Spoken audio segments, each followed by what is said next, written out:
जहाँ पर भी कोई भी प्रोफेशन को आप पकड़ लो, अच्छे लोग भी होंगे, बुरे लोग भी होंगे। जैसे फॉर एग्जांपल मैं देता हूँ, आप इस दुनिया में जितने भी डॉक्टर्स हैं, क्या सही सब गलत हैं? क्या सब सही है? डॉक्टर्स में भी आपको कुछ गलत लोग मिलेंगे, कुछ अच्छे मिलेंगे। आप उठा लो IAS, IPS, politicians, doctors, engineers, architects, वैसे ही इस फील्ड में भी ऐसा ही है। कभी कभार कोई भगवे कपड़े या फिर कोई कथाकार का चोला ओढ़कर लोगों को बेवकूफ़ बनाने का भी काम करते हैं। ऐसा भी होता है। मैं ये नहीं कहता कि जितने भी लोगों ने भगवे कपड़े पहनने हैं, जो अपने आप को साधु सन्यासी कहते हैं, फ़कीर कहते हैं, प्रीस्ट, सब अच्छे हैं, करेक्ट। या फिर जितने भी कथाकार हैं सब अच्छे हैं। आपने जो कहा वो बिल्कुल सही है। कभी कभार ऐसा भी होता है कि इंसान पैसा कमाने के लिए स्पिरिचुअलिटी को एक माध्यम बना लेता है कि हम ऐसी ऐसी कथाएं करेंगे, ऐसा ऐसा करेंगे तो लोग हमें सुनेंगे और हमें प्रचुर मात्रा में दान देंगे।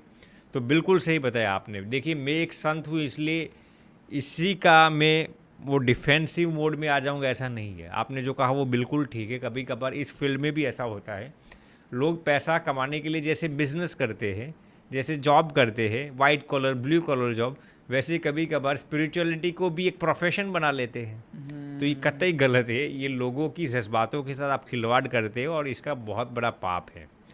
देखिए, सबसे बड़ी हिपोक्रेसी विरल जी यही है, स्पिरिचुअल हिपोक्रेसी। सबसे ज़्यादा पाखंड आज स्पिरिचुअलिटी में ही तो चलता है। लोग भगवान के नाम पर लोगों को बेवकूफ़ बनाते हैं। तो ऐसे जितने भी लोग हैं, मेरा मानना ही 100% गलत है ऐसे लोगों। देखिए, मैं ये नहीं कहता कि आप संस्थान में पैसे मत लाओ, डोनेशन के बिना कुछ नहीं होगा। यदि हम गौशाला चलाते हैं, ये चलाते तो डोनेशन के बिना कुछ नहीं होगा।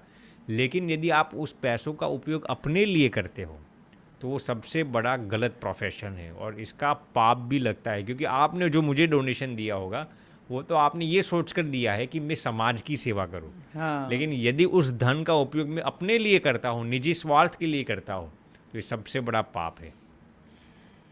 सही है, सही है। जी। तो ये पहचानना कैसे? क्योंकि बहुत लोग हमारे आसपास अभी आते हैं, इंस्टाग्राम, यूट्यूब पे दिखते हैं। कैसे पहचानना कि हम किससे ट्रस्ट करें, किस पे ना देखिए, करें? सबसे पहले तो विरल जी, जो लोगों ने एक माइंडसेट बना लिया है, सोशल मीडिया पर जो जितना पॉपुलर और प्रेस्टिजियस होगा वो सबसे बड़ा संत या कथावाचक या जो कुछ भी होगा। इसका अर्थ मैं ये भी नहीं कहता कि जो लोग सोशल मीडिया पर छाए हुए हैं वो सब गलत ही है, ऐसा भी नहीं है। सोशल मीडिया और सच्चे संत का होना, उसका 0% रिलेशनशिप है। 0% रिलेशनशिप है। यानी कि जो सोशल मीडिया पर प्रसिद्ध होगा वही सच्चा संत है, वो भी ऐसा नहीं है। जो सोशल मीडिया पर प्रसिद्ध होगा वो गलत होगा, ऐसा भी कुछ क्राइटेरिया नहीं है। तो सबसे पहले तो अपने दिमाग में से ये क्राइटेरिया निकाल दो कि जिसकी जितनी ज़्यादा फैन फॉलोइंग वो इतना वाकई में इतना अच्छा इंसान है। ऐसा कुछ नहीं होता। मैं आपको एक रियल एग्जांपल देता हूँ विरल जी। मैं बात करता हूँ 3 साल पहले की। अब उस वक्त तो कोई हमें पहचानता भी नहीं था। अब एक भैया आए, दूसरे भैया को कहा कि स्वामी जी को हम उनके ट्रस्ट में थोड़ा डोनेशन देना चाहते हैं, मदद करना चाहते हैं। तो फिर उन्होंने गूगल में जाकर हमारा नाम लिखा, यूट्यूब में जाकर हमारा नाम लिखा, कुछ नहीं मिला। तो वो कहते हैं कि यार स्वामी जी को तो कोई जानता ही नहीं, मुझे तो ऐसे कोई प्रसिद्ध इंसान को दान देना है। तो वो दूसरे जो भैया थे उन्होंने कहा कि भैया, प्रसिद्धि और संत का लेना देना, इसमें कोई मैच ही नहीं होता। वो दूसरे भैया ने मुझे बताया। मैंने कहा ऐसे इंसान को आप जाने ही दो। जो आपकी वैल्यू आपकी सोशल मीडिया की प्रेस्टीज से करती हो, आप इंस्टाग्राम, फेसबुक, ट्विटर या यूट्यूब पर कितने फेमस हो, उसके ज़रिए वो आपकी संतता की वैल्यू निकालता हो, तो फिर काम के वो नहीं, वो इंसान ही गलत है। तो आपने जो प्रश्न पूछा विरल जी, सच्चा संत कौन है? देखिए, इस दुनिया में 3 प्रकार के लोग होते हैं। पहले ऐसे जो बात बाहर से भगवान की करते हो लेकिन प्रचार अपना करते हो, इसको स्पिरिचुअल हिपोक्रेट्स कहते हैं। यानी कि मैं यदि कथा करूँगा तो बाहर से तो मैं भगवान की कथा सुनाऊंगा, आपको शिव पुराण सुनाऊंगा, भागवत जी सुनाऊंगा, सत्संगी जीवन, ऐसे अच्छे अच्छे ग्रंथ सुनाऊंगा।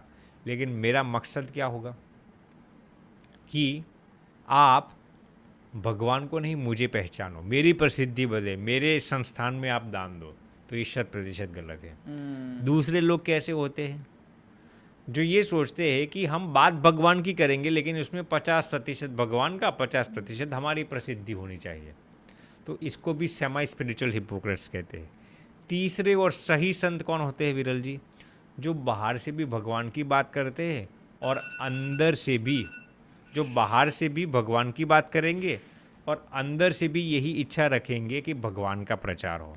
तो आज हमारे देश में कई ऐसे सच्चे संत हैं, कई ऐसे सच्चे कथावाचक भी है, कई ऐसे सच्चे गृहस्थ भी हो। मैं ये नहीं कहता कि सभी लोग खराब है, कई कथावाचक सच्चे हैं जिनको भले ही गृहस्थ हो, भले ही कथावाचक, भले ही पैसे लेते हो, लेकिन उनका मकसद समाज को कुछ देने का देना है। तो ऐसे कई अच्छे कथावाचक भी है, कई अच्छे संत भी है, कई अच्छे गृहस्थ भी हो।